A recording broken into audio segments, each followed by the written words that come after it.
And welcome back to my channel. তো সেই দিন পাড়াতে অনামিকাদের বাড়িতে কালী পুজো ছিল। তো আমরা সন্ধ্যাবেলা গেছিলাম, তারই কিছু সুন্দর মুহূর্ত আমি ক্যামেরাবন্দি করে নিয়ে আসলাম। দেখো পুজোর আয়োজন চলছে, ঠাকুরমশাই চলে আসছে, মোটামুটি সবটাই রেডি হয়ে গেছে। বাড়ির লোকরা জল ভরতে গেছে। হ্যাঁ, তারা জল ভরে আসলেই ঠাকুরমশাই পুজোতে বসবে। তো দেখো ওরা জল ভরে চলে আসছে, শঙ্খধ্বনি হচ্ছে, ঢাক বাজছে, উলুধ্বনি হচ্ছে। সত্যি মনটা খুব ভালো লাগলো। অন্যদিকে অনামিকা মাকে সুন্দর করে জবা ফুলের মালা পরিয়ে দিচ্ছে। দেখো কত সুন্দর করে মাকে জবা ফুলের মালা পরিয়ে দিচ্ছে। প্রতি বছর এই সময় ওদের বাড়িতে কালী পুজো হয়, আমরা কিন্তু প্রতি বছরই আসি। তবে পুজো শেষ হতে কিন্তু অনেকটাই দেরি হয়, তাই অল্পক্ষণ থেকেই আমরা চলে গেলাম, কারণ পরের দিন দুপুরবেলা আবার আসবো প্রসাদ খেতে। হ্যাঁ, প্রসাদ খেতে দুপুরবেলা সপরিবারে দেখো আমরা যাচ্ছি অনামিকাদের বাড়িতে। ভালোই হলো, বাড়িতে তেমনভাবে রান্নাবান্না করতে হলো না। তবে আমার কর্তামশাই কোথাও যান না, ওনার জন্য বাড়িতে একটু কিছু রান্না করে দিয়েই আমি ছেলেকে নিয়ে যাচ্ছি অনামিকাদের বাড়িতে। তো এই যেই পথটা ধরে যাচ্ছি, এই পথটার ওই পিছন দিকের কোনাটাতেই আমাদের বাড়ি। কিন্তু রাস্তা দিয়ে যেতে যেতে না ভিডিও তেমনভাবে করা যায় না, সবাই ডিস্টার্ব করে, মানে সাইড দিয়ে যাচ্ছি তথাপিও তারা গাড়ির হর্ন বাজাচ্ছে।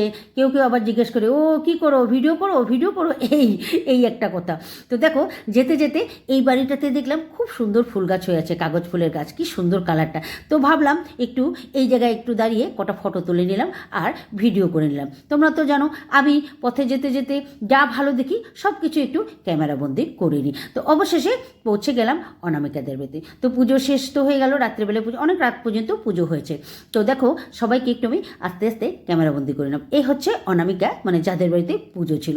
তো এখন দুপুর 2টা বাজে, খাওয়ার জন্য মোটামুটি ভিড় পড়ে গেছে, সবাই খেতে বসে গেছে। দেখো তো আমরা এসে জায়গা পেলাম না, তাই যারা খাচ্ছে তাদের পাশে দাঁড়িয়ে আছি। ওদের খাওয়া হলেই আমরা বসবো। ঠিক ওদের খাওয়া হয়ে গেল, আমরা বসে পড়লাম। তো খাওয়াতেও খুব সুন্দর আয়োজন ছিল ফ্রাইড রাইস, পনির আলুর তরকারি, চাটনি, পাঁপড়, একটা নিরামিষ অন্য কিছু আলুর দম, তারপর ছিল সবথেকে যেটা বিশেষ ছিল সেটা ছিল আমসত্ত্বের চাটনি। সত্যি চাটনিটা খুব ভালো হয়েছিল। তো আমরা খাচ্ছি, আমাদের পিছনে দেখো এই যে দাদা, আমাদের পাড়ার সুদীপদা দাঁড়িয়ে আছে, মানে আমি উঠলেই দাদা বসবে। তা আমি বললাম আমি এত তাড়াতাড়ি উঠবো না, কারণ এত টেস্ট হয়েছে চাটনিটা।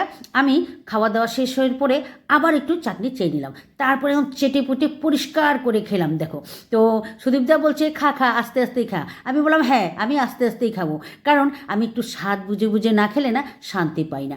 তো দেখো চেটে পুটে খেয়ে পাত একদম পরিষ্কার করে খেয়ে নিলাম। তো খাওয়া দাওয়া হয়ে গেল, এবার বাড়ি যাওয়ার পালা। তো আরেকটু মায়ের দর্শন করিয়ে নিলাম, মাকে প্রণাম করলাম, আজকে আসি।